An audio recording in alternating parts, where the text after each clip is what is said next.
అనాదిగా రైతుకు కొండంత అండగా ఉంటూ వారి జీవన విధానంలో భాగమైంది పశుపోషణ. ఇటీవలి కాలంలో నగరీకరణ పెరగటంతో పాల అవసరాలు పెరిగి ఎందరికో ఉపాధి మార్గంగా నిలుస్తోంది. పాడి పరిశ్రమ లాభసాటిగా ముందుకు నడవాలంటే మేలుజాతి పశువుల ఎంపిక, సరైన పోషణ, సక్రమ యాజమాన్యం, ఆరోగ్య పరిరక్షణ, మార్కెటింగ్ వంటి అన్ని అంశాల్లో సరైన అవగాహన తప్పనిసరి. ఫారాల ఏర్పాటులో రైతులు ప్రప్రథమంగా దృష్టిలో ఉంచుకోవాల్సిన అంశం మేలుజాతి పశువుల ఎంపిక. పశువుల ఎంపికలో ఏమరపాటుగా ఉంటే పాల దిగుబడి తగ్గి రైతులు నష్టపోవాల్సి వస్తుంది. కాబట్టి పశువులను సంతలలో కాకుండా రైతుల చెంతనే కొనుగోలు చేయటం మేలు. పశువులను ఎంపిక చేసుకునేటప్పుడు ఏ ఏ అంశాలను దృష్టిలో ఉంచుకోవాలో వివరాలు తెలియజేస్తున్నారు శ్రీ వెంకటేశ్వర పశువైద్య విశ్వవిద్యాలయం, పశ్చిమ గోదావరి జిల్లా, వెంకటరామన్నగూడెం గేదెల పరిశోధనా స్థానం ప్రధాన శాస్త్రవేత్త డాక్టర్ కె ఆనందరావు. ఈ పాడి పశువులు విపరీతమైనటువంటి ధర పలుకుతుంది.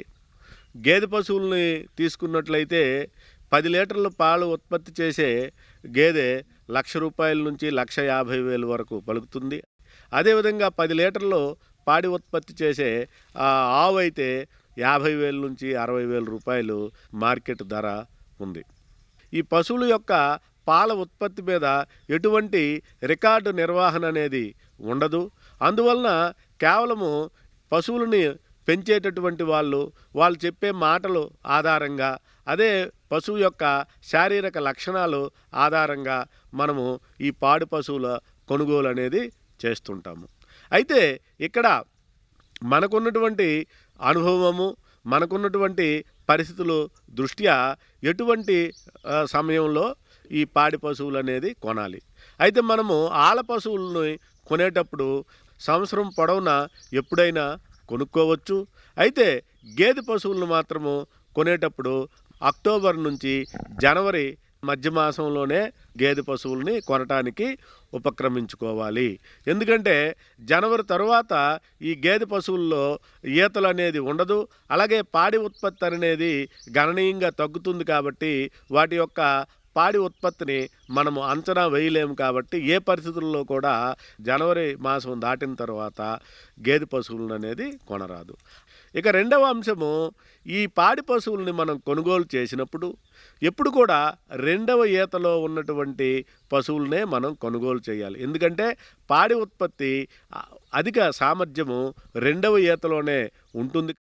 ఇక మూడవ అంశం ఏంటంటే, రెండవ ఈతలో మనము ఎంపిక చేసుకున్నటువంటి పశువుల్ని తీసుకున్నట్లయితే ఈనినటువంటి నెల లేదా 2 నెలల్లోనే మనము పాడి పశువులను కొనుగోలు చేయాలి. ఎందుకంటే ఈ నెల 2 నెలల్లోనే వాటి యొక్క అత్యధిక ఉత్పత్తి సామర్థ్యం అనేది మనము అంచనా వేయగలుగుతాము. కాబట్టి ఈనినటువంటి నెల 2 నెలల్లోనే ఈ పాడి పశువులను అనేది కొనుగోలు చేయాలి.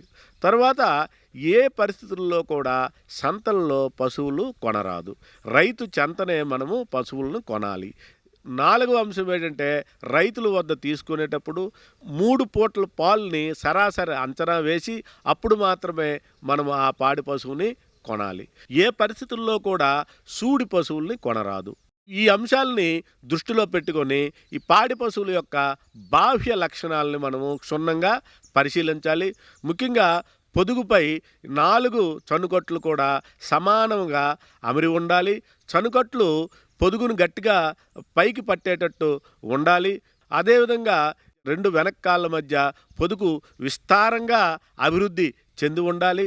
పొదుగుపై రక్తం సరఫరా చేసే నాళాలు ప్రస్ఫుటంగా కనిపించాలి. ఈ పాడి పశువుని ముందు నుంచి చూసినట్లయితే వెనకకి త్రికోణాకారము మనకు గోచరించాలి. అదేవిధంగా పశువు ఆరోగ్యంగా ఉండాలి, చురుకుగా ఉండాలి. ఎముకలు బయటికి కనిపించేటటువంటి పశువుల్ని మనం ఏ పరిస్థితుల్లో కూడా కొనరాదు. ఈ సూచనలు తప్పకుండా పాటించి కొనుక్కుంటే మేలైనటువంటి పశువులు పొందినటువంటి వాళ్ళము అవుతాము.